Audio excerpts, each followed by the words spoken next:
Anies langsung cerita, di Jakarta ini macam-macam angin, apa, hujan gini. Kok disalahkan loh? Ini Mbak Prabowo langsung ngomong, Pak Anies ini bagaimana saya tanya uang triliunan kok yang disalahkan angin. Orang ngomong gitu tuh kalau dia tidak merasa dia di atasnya, tidak berani. Iya. Jadi Pak Prabowo itu merasa di atas semua. Tapi Anies juga bener Mas, angin nggak punya KTP. Salahnya di mana coy?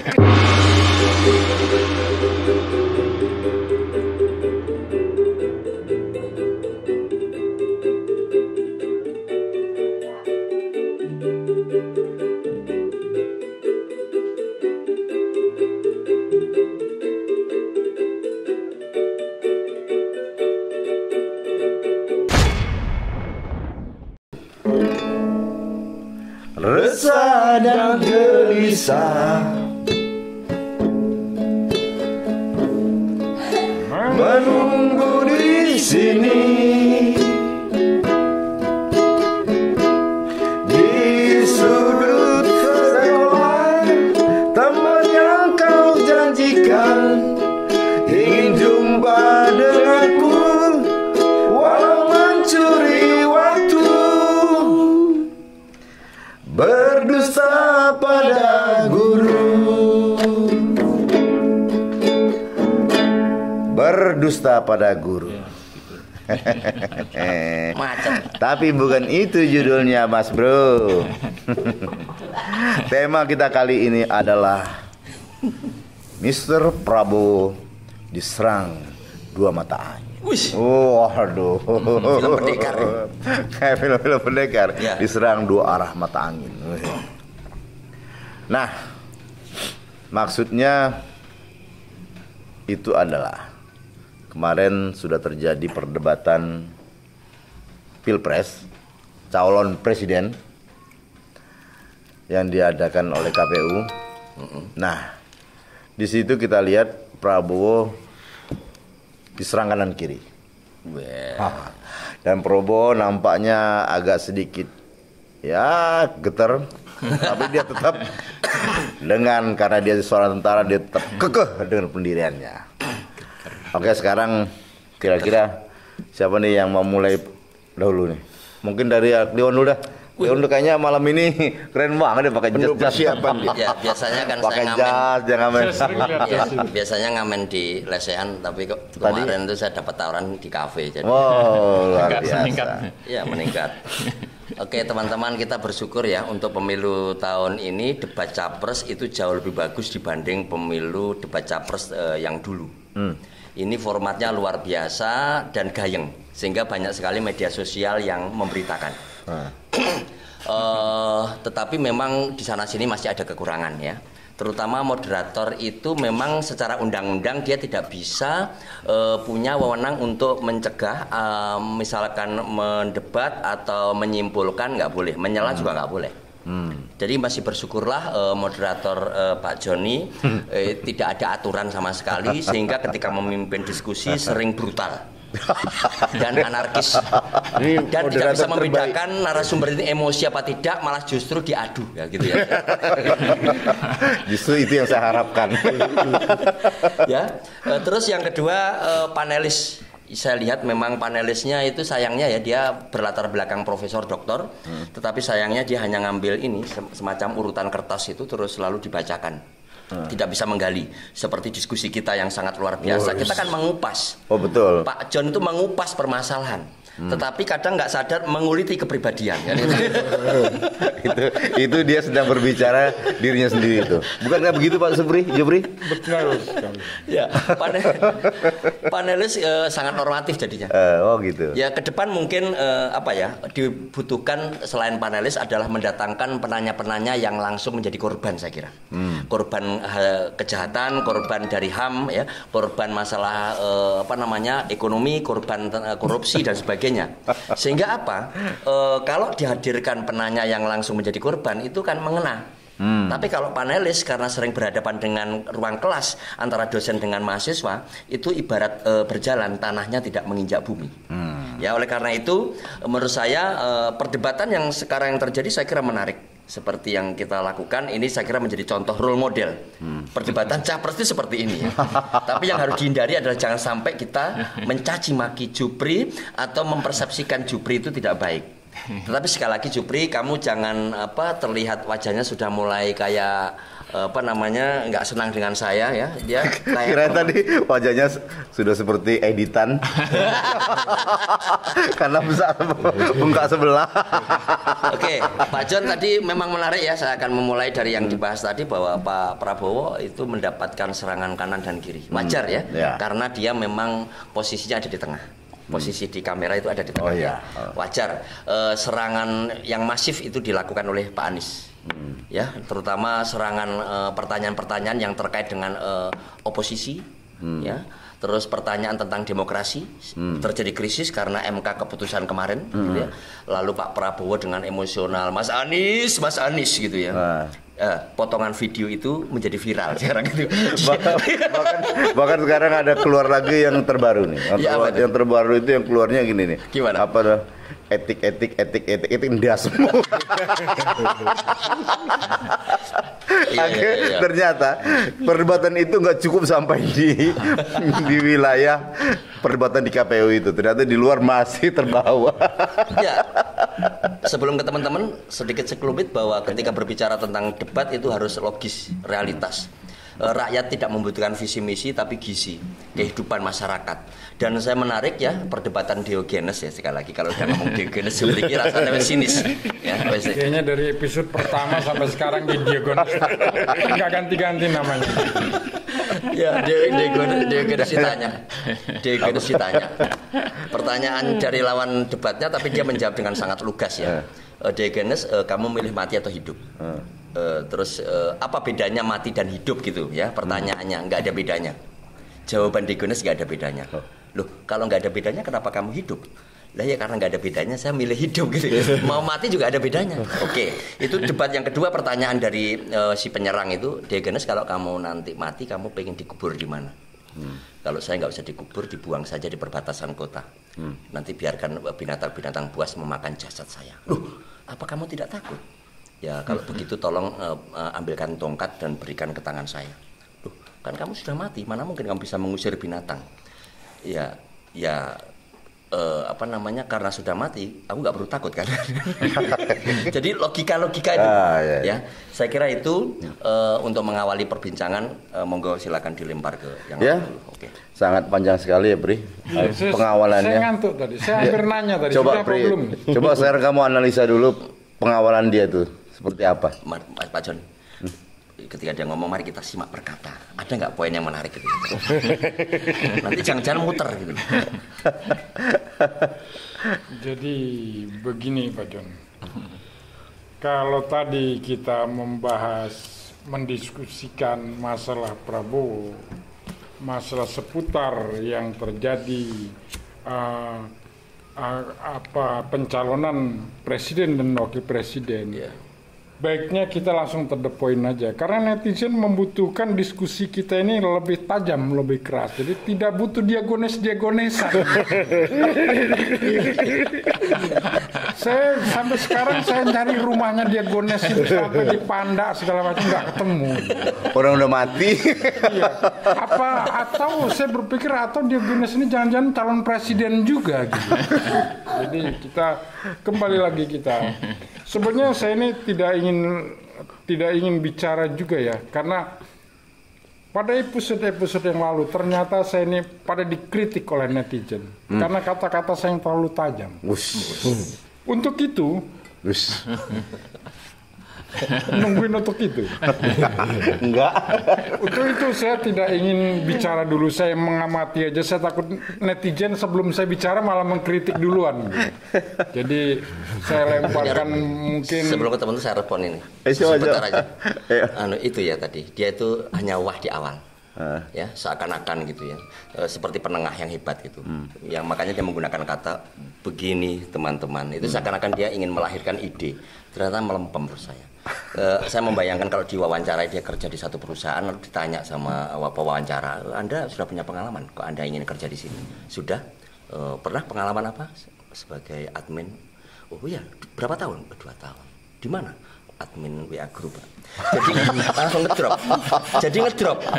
Sok gaya nang perusahaan jebol ngedrop admin WA grup. Gitu itu Jupri itu paham. Rumahnya Diagones.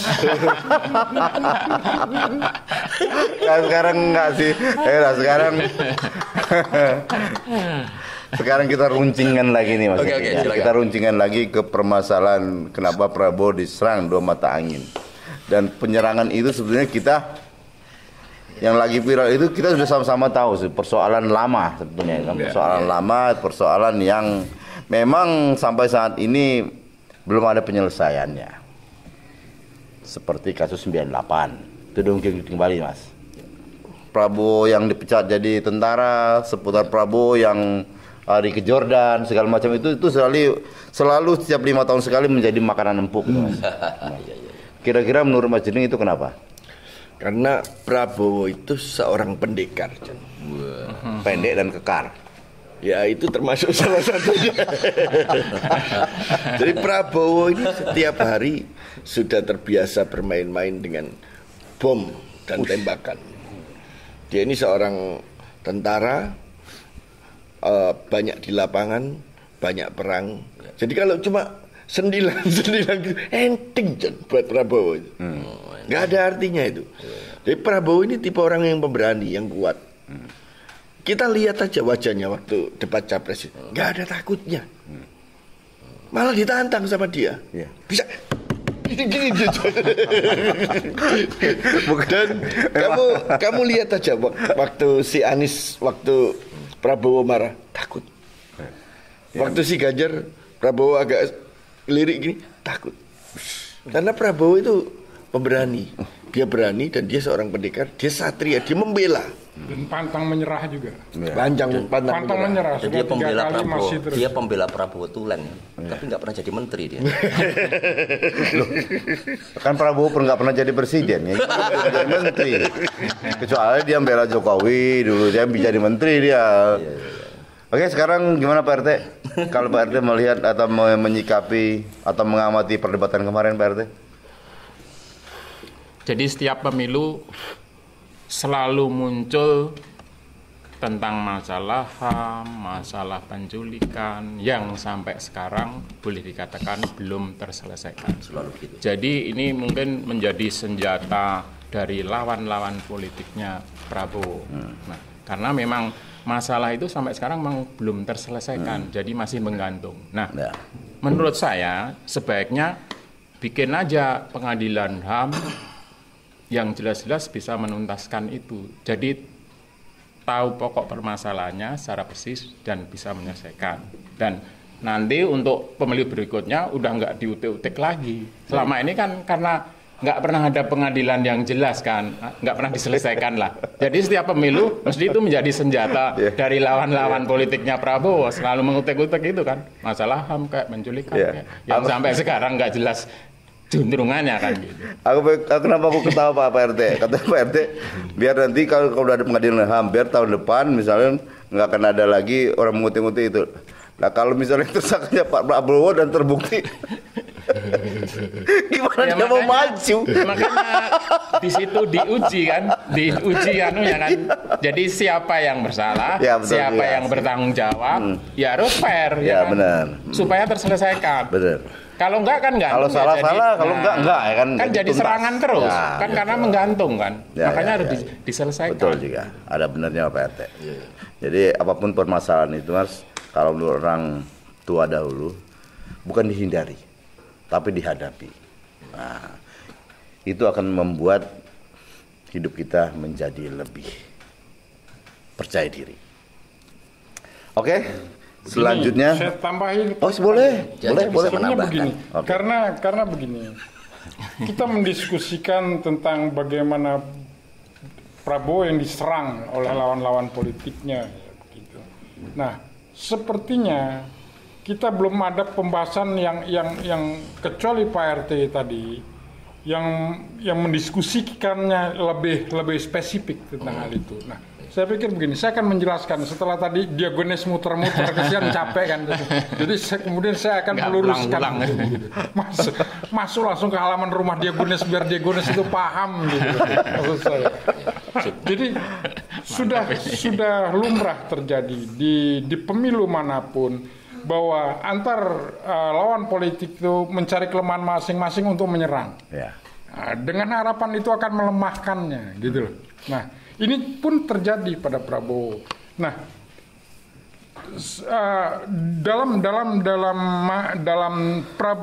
dalam karir Prabowo itu ada dua hal yang telah terjadi yang lalu, terutama oleh mahasiswa. Nah, itu kelemahan mungkin sampai sekarang juga belum ada kejelasan bersalah atau tidaknya beliau. Sampai mungkin kasusnya sekarang sampai juga belum terkuak, sehingga itu setiap dia mencalonkan jadi presiden itu terus yang diungkit-ungkit. Itu terus yang diungkit-ungkit. Dan saya pikir juga lumrah, artinya mencari kesalahan orang lain. Tetapi ketika Pak Prabowo juga maju terus, kemudian dia juga mungkin, saya pikir setiap manusia ya punya nurani ya. Ketika dia merasa bersalah, tentu dia akan mundur gitu loh. Tapi dia kekeh maju terus. Ya mungkin dia juga dalam situasi itu dia disudutkan atau dikambing hitamkan, ya enggak, kita ya ini yang belum kita ketahui, tapi bahwa kenegarawan beliau itu sudah kita dibuktikan, kemudian ketika dia maju juga dibuktikan, dan banyak juga kelemahan-kelemahan sebenarnya dari lawan-lawan politik. Hanya beliau saya belum pernah dengar, atau saya memang tidak dengar ya, ketika ada beliau Pak Prabowo ini menyerang kelemahan-kelemahan Ganjar atau sebaliknya kelemahan-kelemahan Pak Anies gitu kan. Ya atas apa yang sudah minus-minus dari mereka gitu, seperti KTP misalnya, KTP Pak Ganjar. Suwen. Jadi ya karena memang Diogenes ini karena lama saya mencari Diogenes ini. Nah, saya pikir begitu. Panjang lebar yang diomongin itu kesimpulan dari Pak RT tadi. Jadi Pak RT ngomong tadi kesimpulannya di sana. Dia jadi, panjang mana yang baru gitu loh. Dia panjang cuma ngejelasin Diogenes. Mana yang baru gitu loh Pak John. Jadi seperti gini, itu Pak John. kalau gitu akan saya saya merubah sebetulnya, agak merubah belok sedikit gini. Kalau tadi kita bilang bahwa Pak Prabowo itu selalu tiap 5 tahun sekali itu selalu diungkit-ungkit kan. Kesalahan dianggap kesalahan Pak Prabowo di masa lalu tahun 98. Ya. Misalnya ketika dia berlawanan sama Jokowi, itu juga diungkit kan. Iya. Tapi ketika Jokowi jadi presiden, kenapa Pak Jokowi jadi presiden itu nggak pernah diadili atau misalnya didorong untuk diadili tentang pelanggaran HAM-nya gitu loh. Kan malah Prabowo malah direkrut justru. Apa mungkin memang sengaja seperti itu agar setiap 5 tahun sekali bisa untuk menyerang Prabowo? Atau gimana? Menurutmu gimana, Bon? Gini, menurut saya gini, aku masih terganggu dengan Jupri ya sebelum nanti ke Prabowo. Jadi Jupri mulailah kamu belajar untuk selalu nyambung dengan yang lawan kita bicara. ngebahas pertanyaan itu bahwa bagaimana pendapat Anda. Ini waktu saya atau Jupri? Tolong kamu tegas. Jupri, diam. Maaf, kita harus meluruskan Kata-kataku wingi. Kita harus meluruskan dulu diskusi kita gitu. Oke. Diskusi kita. Yang menarik, aku nggak bahas ya. Yang menarik dari apa yang disampaikan teman-teman. Kalau yang tadi itu udah seperti TV One loh, jadi serang-serangan tanpa melewati Yang menarik dari Pak RT, ketika saya bicara, Pak RT itu memiliki kemampuan untuk dia tidak melihat saya, tetapi pendengarannya tajam. Yang kedua, kalau Pak John itu matanya melotot, telinganya mencolot atau matanya itu melotot dan pendengarannya tajam. Sehingga dua-duanya, kalau beliau mata nggak aktif tapi pendengarannya tajam. Kalau Mas Jeding ini dua-duanya dikombinasi. Nah, Jupri itu matanya mati, terus telinganya budek. Jadi gini, menurut saya gini, ini harus keras karena Jupri sudah kurang ajar sama saya. Oke, itu hanya intermezzo ya. Saya hanya ingin mengatakan begini. sorry Bri, saya perhalus tidak dengar gitu aja ya. Monggo diagones kaya. Diagones nang tato loh. Senang aku, dia tidak emosi tapi menimpali. Ini saya senang dia. Nanti saya ada kesempatan lebih membantai lagi.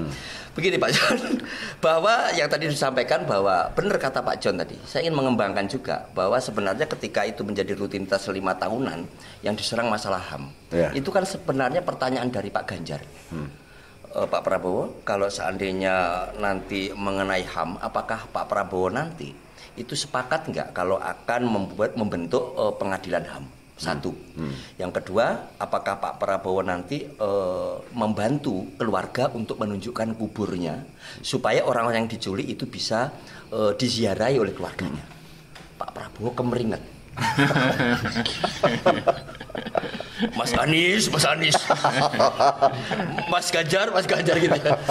Jadi dia langsung berteriak, saya tidak mau menjawab yang dimaksud keinginan oleh Pak Ganjar, tetapi pertanyaan Pak Ganjar sangat tendensius.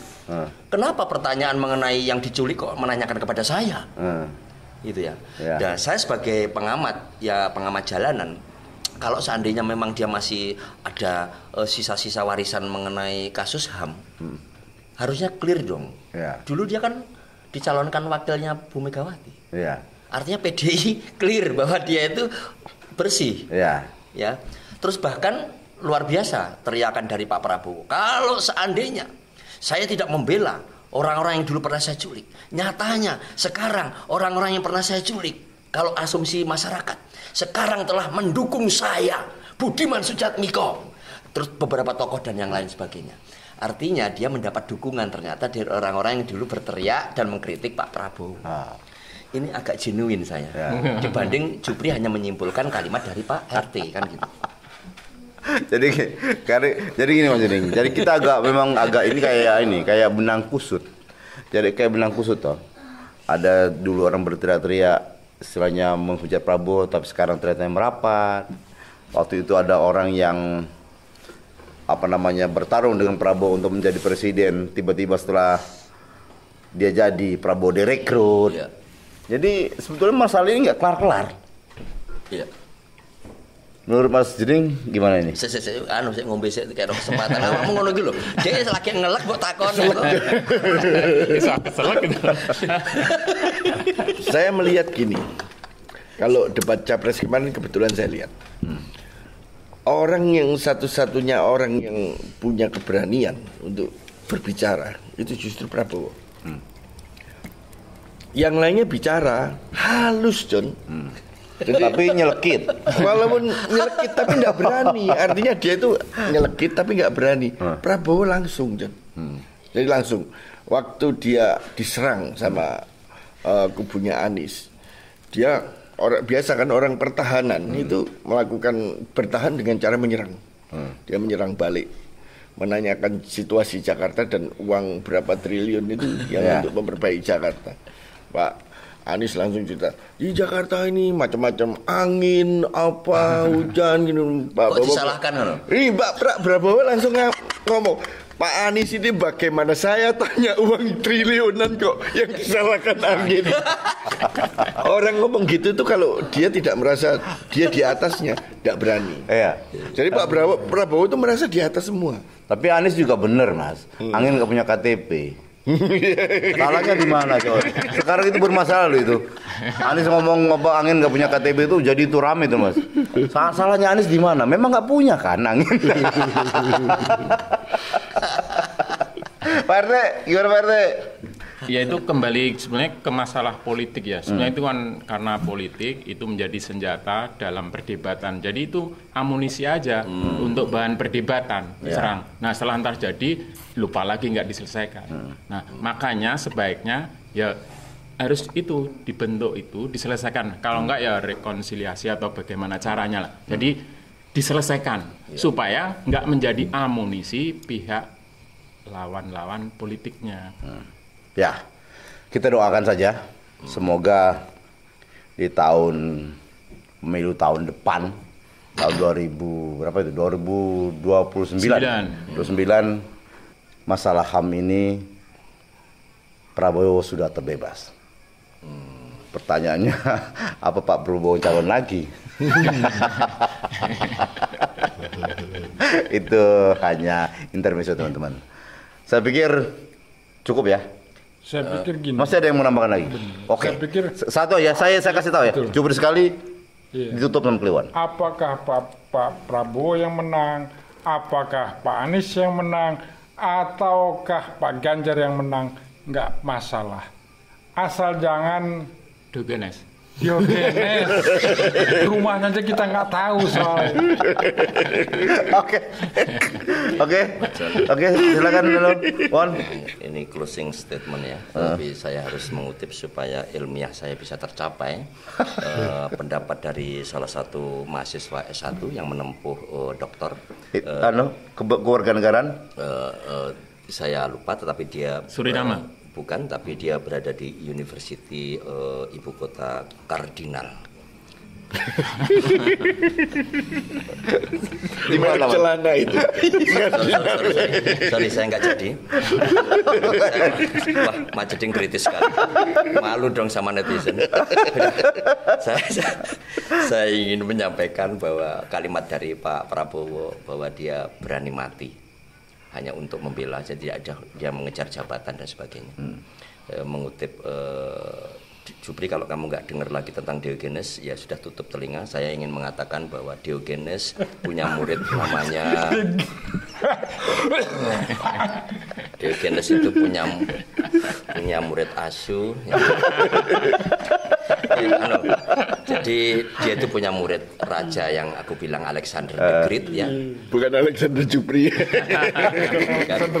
Alexander the Great itu banyak belajar dari Diogenes. Ini sebagai closing supaya ada nilainya kita, bahwa dia meninggal di usia 33 tahun. Dia adalah raja yang menguasai sepertiga dunia. Ya, dia menjadi muridnya ini. Lalu dia sebelum menjelang ajal, detik-detik menjelang ajal, dia berpesan, tolong ketika nanti saya dimasukkan di peti jenazah, tangan kanan dan kirinya ini berada di luar peti. Artinya dia ingin menyampaikan sebuah pesan bahwa ketika dia sudah mati, dia sudah tidak membawa lagi harta, jabatan, dan semuanya terkait dengan tahta, ya, semuanya itu dilepaskan. Yang ada adalah jasad menghadap kepada Tuhan. Ini saya tidak mendoakan teman-teman harus segera menuju kepada kematian, tetapi harapan kita mudah-mudahan kita umur panjang, ya, sehat, ya, tetapi kita normal-normal saja. Tapi kalau Jupri berkeinginan berpesan tangannya dikeluarin gini, saya pikir harta mana yang akan dia tinggalkan? Mungkin hanya helm yang bagus, sepatu yang bagus, dan kacamata yang direparasi pakai plastik ini, ya. Saya kira itu aja, Pak Jupri. Oke, saya kira itu luar biasa, Pak Prabowo. Oke, kamu cukup legowo untuk tidak menanggapi? Nggak boleh. Saya kalau mungkin Diogenes kita calonkan presiden untuk mendatang. Ini bagus sangat dengan Diogenes. Kalau gitu tahun 2029 Prabowo mestinya Diogenes. Oh iya. Cocok kan? Cocok. Oke teman-teman nonton gayung, sampai di sini dulu perjumpaan kita. Jangan kalian berharap untuk mendapat penyelesaian di sini atau mendapat kesimpulan di sini. Tidak ada. Yes. Jadi kita jumpa lagi pada episode berikutnya. Bye bye. Bye.